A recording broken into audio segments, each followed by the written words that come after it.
DG é provavelmente o personagem mais absurdo de Loukism, e o mais assustador disso tudo é que ele quase não demonstra emoção nenhuma. Enquanto outros personagens estão gritando, perdendo o controle, lutando no modo selvagem, DG luta como se estivesse numa coreografia. Calmo, preciso, elegante demais. Mas por trás dessa vibe de ídolo perfeito, existe um cara que destruiu a primeira geração inteira praticamente sozinho. Um cara tão monstruoso que até hoje o nome Lee Ji-hoon trava qualquer conversa. E nesse vídeo você vai entender de uma vez quem é o DG de verdade, como ele virou a lenda da primeira geração, por que ele sumiu e criou uma nova identidade, e porque muita gente acredita que ele é o personagem mais forte de todo o universo PTJ. Eu discordo, né? Mas beleza.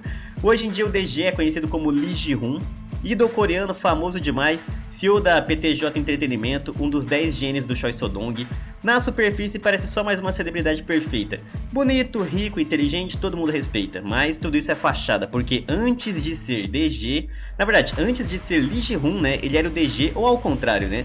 O cara que ficou conhecido como a lenda da primeira geração. Depois da era do Kim Ka-pyong, o mundo entrou na chamada primeira geração.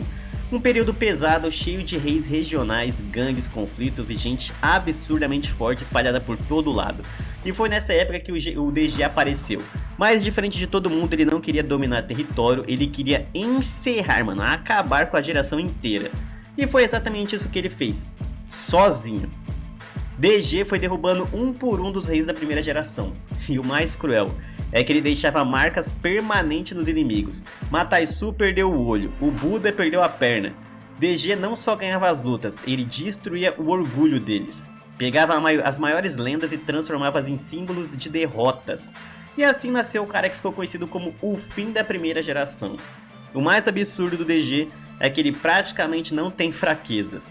Ele é rápido a ponto de parecer invisível, o estilo de luta dele é descrito como gracioso, quase artístico, enquanto os outros lutadores chegam no modo da força bruta, né?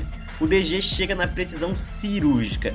Ele é um dos poucos usuários dos ataques invisíveis ou golpes invisíveis, uma técnica tão rápida que o adversário nem processa o que ele levou. Isso faz dele ser um pesadelo completo, porque você não consegue acompanhar os movimentos, não consegue prever os ataques e, na maioria das vezes, nem entende como perdeu. Até no arco no comecinho ali, né, da J-High Trio, ele humilha os personagens lutando com uma das mãos no bolso e ainda promete poupar todo mundo caso consigam acertar um golpe sequer nele. Spoiler, né? Ninguém consegue, porque a diferença entre o DG e os outros parece simplesmente injusta demais. Mas não é só no combate que ele é absurdo. DG era praticamente um gênio em qualquer coisa que tocasse. Na escola dele existia uma sala inteira só de troféus. Isso aconteceu lá no comecinho também. Arte, poesia, golfe, natação, tênis, excelente em praticamente tudo. Isso constrói uma das ideias mais importantes do personagem. DG parece alguém que nasceu num nível acima dos outros. Enquanto muitos personagens de Loukism evoluem através de sofrimento, treino e superação, assim como o Vasco, né? DG parece ter chegado ao ponto isso já instalado de fábrica. E talvez seja exatamente isso que dá mais medo nele. Mas existe um lado muito mais sombrio nessa história. Ele não era só um lutador lendário, ele era uma arma do Choi So-dong. Durante a primeira geração, Choi So-dong usou o DG para eliminar os obstáculos, né, do caminho dele. E o maior deles foi Kim Ka-pyong, isso mesmo. Tudo indica que o DG participou diretamente, né, da morte do Kim Ka-pyong, um dos maiores nomes da geração dos punhos, na verdade o maior nome, né? Segundo o Eugênio, esse episódio é uma das maiores fraquezas do Choi So-dong, porque foi completamente escondido do mundo. E isso muda tudo na imagem dele, porque ele deixa de ser só uma lenda e vira alguém diretamente ligado aos maiores crimes do universo de Loukism. Depois de destruir a primeira geração, o DG simplesmente sumiu. E o motivo provavelmente foi simples, ele virou alvo de todo mundo. Seu nome era grande demais, pesado demais, então o Choi So-dong cria uma nova identidade pra ele, né?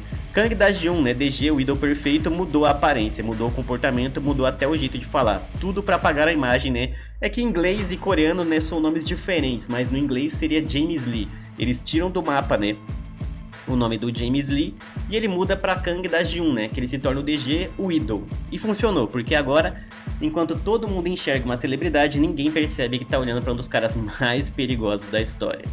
Mas existe uma pessoa que chama a atenção de DG de cara, Park Hyung-suk. Desde o início o DG percebe que tem algo diferente nele, e aí a gente descobre uma coisa absurda. DG sabe dos dois corpos de Daniel, né? Ou Park Hyung-suk, depende de qual scan você tá lendo, né? O original. Daniel seria o Park Hyung-suk, mas um nome traduzido. Ele é uma das pouquíssimas pessoas em toda a obra que conhece esse segredo, e isso coloca o DG numa posição importantíssima para o futuro da história, porque ele claramente sabe muito mais do que deixa parecer, muito mais, inclusive sobre o próprio mistério dos dois corpos.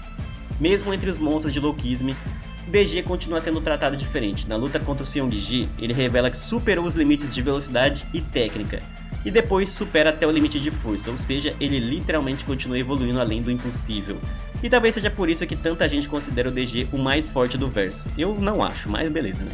Porque ele não é só poderoso, ele é completo, velocidade absurda, técnica perfeita, inteligência extrema, controle emocional inabalável, talento que não faz sentido, isso aqui eu concordo, tem um talento absurdo ali, né? DG parece um lutador que não deveria existir. No fim, DG é um personagem construído quase como uma entidade.